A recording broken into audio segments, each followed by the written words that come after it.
This is the inside story of the Vietnam War. Only careful observation can lead to the detection of traps like this before you're trapped. What if the greatest threat wasn't the enemy you could see, but the one you couldn't? In the jungles of Vietnam, silence was the most terrifying sound of all. Beneath the lush greenery, a hidden war was waged not with rifles, but with cruel ingenuity. This is a journey into the shadows to uncover the 8 most horrible traps ever devised. How did simple bamboo, a few nails, and sheer cunning create a battlefield where every step was a gamble with fate? The true enemy wasn't just the Viet Cong, it was the ground beneath your feet. Now, let's uncover 8 of the most horrible traps used in the Vietnam War. The punji stake. Imagine walking through a dense, humid jungle. Every step is careful. Your eyes are scanning the trees for any sign of the enemy. But the real danger isn't always in front of you. It's right under your feet.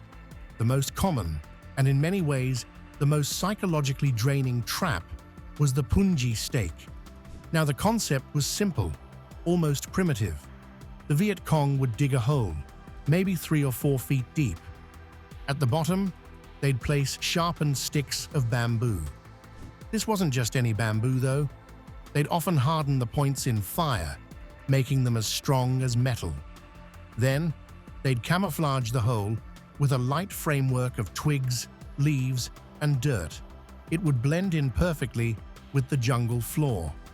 It was a pit waiting for an animal to step in. And the animal, in this case, was a soldier.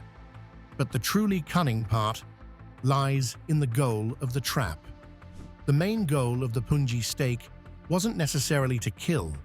It was designed to maim, to incapacitate. Think about it from a military perspective. If a soldier is killed, his comrades have to recover the body, but that's it. But if a soldier is badly wounded, with a foot or leg impaled, it takes at least 2 other soldiers to carry him out. It halts the entire patrol. It drains morale. It uses up medical resources. One single trap effectively takes 3 or 4 men out of the fight, not just one. It was a brutal but effective piece of psychological and logistical warfare. And the Viet Cong made it even more horrible. They understood that in the jungle, infections could be as deadly as bullets. So, they would often coat the sharpened stakes in something foul: human feces, animal dung, or even poisonous plant resins. A simple puncture wound from a clean stake was bad enough. A wound contaminated with waste is almost guaranteed to have a severe, raging infection. A soldier might survive the initial injury only to face a feverish, painful battle for his life days later. Sometimes, the stakes were angled downward inside the pit, so when a soldier stepped in and tried to pull his leg out, he'd just tear his flesh even more. And the cruelty didn't stop there. They often placed a second, hidden punji pit right next to the first one. Why? Because when one soldier fell in, his friends would instinctively run over to help him, and then they would fall into the second trap. It was a nightmare designed to prey on the very instinct to help a fellow soldier. The punji stake was more than a hole in the ground. It was a calculated weapon that targeted the body, the mind, and the bonds between men. The grenade in a can. While the punji stake was a silent, hidden danger, the next trap was loud, sudden, and just as clever. It's a device that sounds almost too simple to be real: the grenade in a can. But for the soldiers in Vietnam, its simplicity was what made it so terrifying. It turned an everyday piece of combat gear into an unpredictable killer. You probably know how a grenade works. You pull a pin, and as long as you hold down the safety lever or spoon, it won't go off.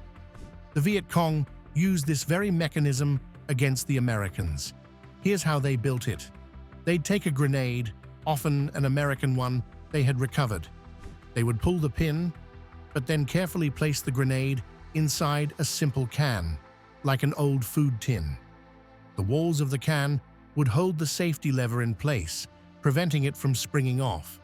Then, they'd tie a nearly invisible tripwire to the grenade and string it across a trail or the entrance to a tunnel.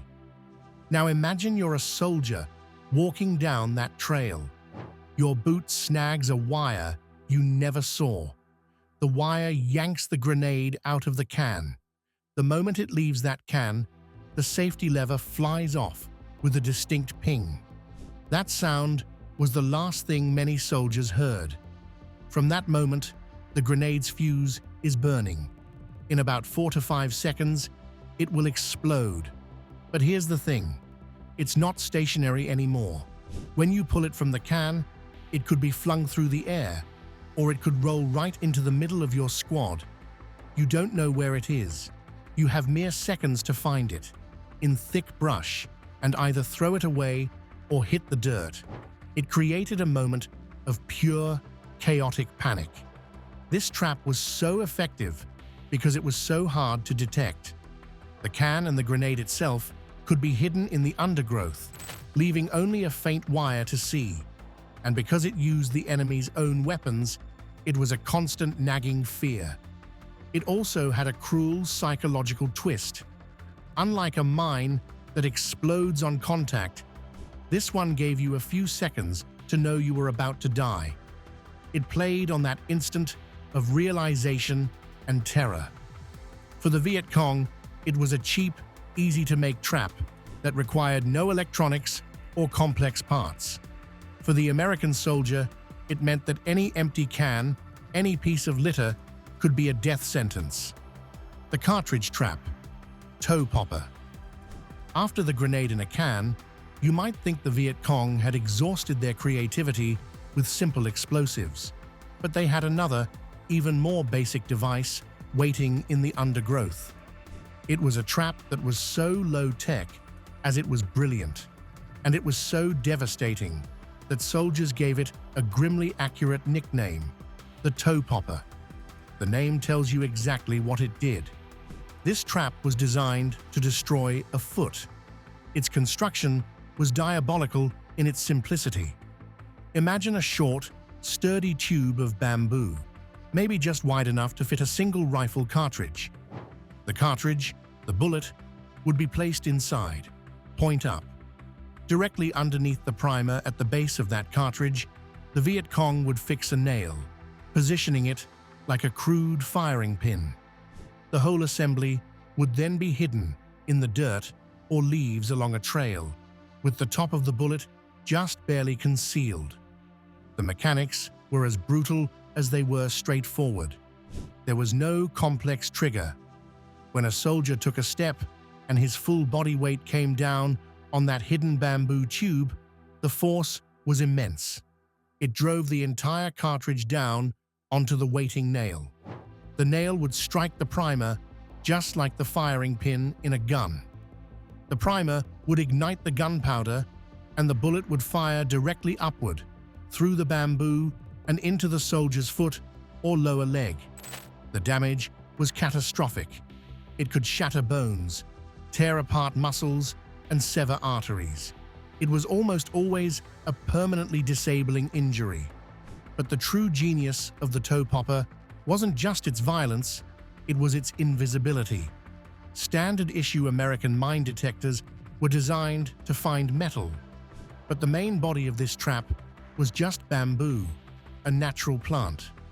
The only metal was the small bullet and the tiny nail, which often wasn't enough to set off the detector. A soldier with a minesweeper could walk right over it and never hear a beep. It was a ghost. This meant that in areas suspected of having toe poppers, every single step became an act of courage. There was no technology to save you. It preyed on the mind, making men hesitant and fearful with every footfall. The Viet Cong didn't need fancy electronics or complex machinery. They had turned a single bullet, something a soldier carried by the hundred, into a personalized landmine.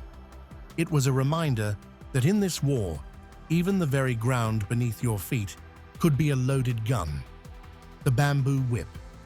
A few traps were as terrifyingly fast or as visually brutal as the device soldiers called the bamboo whip. This was a trap that used the jungle itself as a weapon, harnessing the incredible natural power of the bamboo plant. Bamboo is an amazing material. It's strong, flexible, and it grows everywhere in Vietnam. The Viet Cong would find a long, healthy bamboo pole. They would bend it back, like drawing the string on a giant bow, until it was curved under immense tension, storing a huge amount of potential energy. This straining, stressed pole would then be held in place by a simple catch mechanism, which was connected to a tripwire stretched across a path. But this wasn't just a blunt log. The business end of this whip was often fitted with foot-long, sharpened spikes. Sometimes, just to make sure the trap was fatal, these spikes were smeared with the same poisonous concoctions used on the punji steaks, human waste, or plant toxins. So you didn't just have a log hitting you, you had a battery of spears. When a soldier's leg caught that nearly invisible tripwire, it released the catch. All that stored energy in the bamboo was unleashed instantly. The pole would whip forward with unbelievable speed.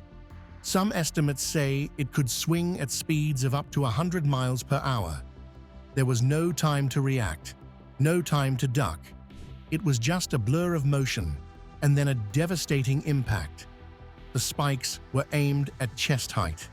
The result was as gruesome as you can imagine. The force could impale a man, driving the spikes deep into his torso. The poison on the spikes meant that even if the initial wounds weren't immediately fatal, they soon would be. The trap was so powerful that it could sometimes take out more than one person if soldiers were walking close together. For a patrol, coming across the aftermath of a bamboo whip was a horrifying experience. It was a stark, bloody reminder that the enemy controlled the environment. They had turned the trees against the Americans. It was a silent, patient killer that could wait for days or weeks, never tiring, until someone finally triggered it. In a war that increasingly involved helicopters and jet planes, it was a chilling throwback to a much more primitive and just as deadly form of warfare. The tiger trap. After the terror of snakes in the dark, the jungle floor held another menace that borrowed its tactic from above. If the mace worked like a swinging medieval weapon, the tiger trap operated with the cold efficiency of a guillotine, simple, brutally heavy, and built to end a life in an instant.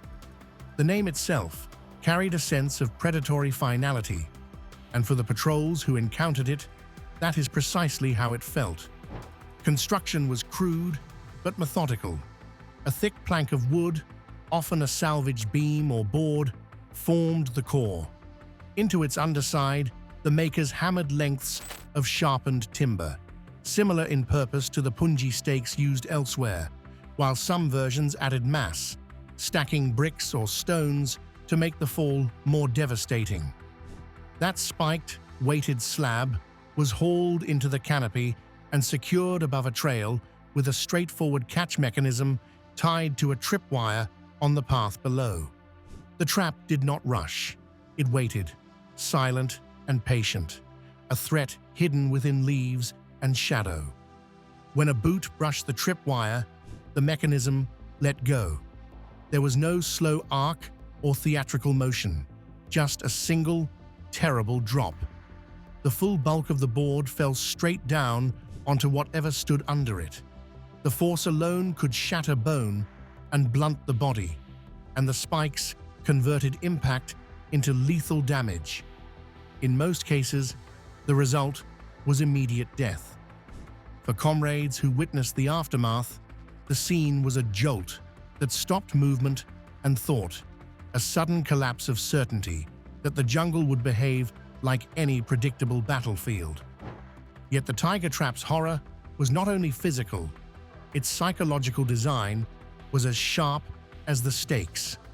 Unlike a pit that could be watched for, this threat came from the canopy, sometimes visible, sometimes concealed. Walking under trees required a heightened, exhausting vigilance. Any overhanging branch might hide a falling weight, so people kept looking up, scanning the treetops, and moved more slowly, checking again and again. That tension amplified the trap's strategic value. It was cheap to make, easy to deploy, and effective at creating fear beyond the casualty it delivered. Small units would halt, formations would break as men hesitated, and patrols could be delayed or rerouted without an enemy appearing at all. The tiger trap did more than kill. It disrupted confidence, making the jungle itself an unpredictable opponent. The mace. The Viet Cong were also masters of controlling the space above your head, and one of the most brutal overhead traps was a terrifying throwback to the Middle Ages. Soldiers called it simply the mace. It was a stark reminder that in this jungle, the enemy could bring the terror of ancient warfare into a modern conflict. Now imagine this. You're walking on a narrow jungle trail. The air is thick and hot. Up ahead, dangling from a thick tree branch, you might see a heavy, spiked ball. It could be made of hardened clay, or wood, or even metal, and it often weighed over 40 pounds. That's like having a large cinder block swinging at you, but covered in sharp, rusty spikes. The apparatus was connected to a tripwire stretched across the path. It was a terrifying sight, but the real psychological genius was that you sometimes could see it. The fear wasn't just in triggering it, it was in knowing it was there and having to figure out how to get past it without becoming its next victim. When a soldier's foot snagged that tripwire, it would release the mechanism holding the massive weight. Gravity would take over. The spiked ball would swing down in a deadly arc, gaining speed as it fell. Its target was a soldier's head and upper body. There was no defense. The sheer force behind that impact was enough to crush bones and shatter skulls. The spikes would drive deep, causing catastrophic, often instantly fatal wounds. It was a messy, horrifying way to die, and the sight of a comrade killed in this manner was something that stayed with soldiers for life. But why use something so archaic? That was part of the point. In a conflict that featured helicopters, jet bombers, and advanced rifles, encountering a weapon from a medieval dungeon was profoundly disturbing. It created a sense of unpredictability and savagery that got deep into the minds of American soldiers. It was a reminder that they were fighting an enemy who would use any means necessary, who could turn the jungle itself into an armory with nothing more than simple materials. Seeing one of these traps, or discovering a comrade who had been killed by one, stripped away the idea of a modern, conventional war. It felt primitive and personal, and that made it all the more frightening. The mace wasn't just a trap, it was a psychological statement. Snake pit. Of all the traps we've discussed, this next one is the one that preyed on the most basic, primal human fear. It didn't rely on explosives or sharp spikes. It used something far more ancient: venomous snakes. For the brave soldiers known as tunnel rats, the men who went headfirst into the Viet Cong's underground complexes, the snake pit was perhaps the most psychologically draining trap of all. The setup was simple and cruel. The Viet Cong would capture highly venomous snakes native to the jungle. Two of the most common were the bamboo pit viper, with its quick, painful bite, and the Malayan crate, a snake with a neurotoxic venom that can paralyze and kill. These snakes would be placed inside hollow bamboo tubes or contained in small, concealed pits right inside the dark, cramped tunnels. The goal was to turn the tunnel rats' greatest asset, their cautious probing movements in the dark, into their greatest vulnerability. Now, imagine you're a tunnel rat. Your world has shrunk to the circle of light from your flashlight. It's pitch black, sweltering hot, and so tight you can barely crawl. Every sense is screaming at you that you don't belong here. You're feeling your way forward, knowing an enemy soldier with a knife could be waiting around any corner.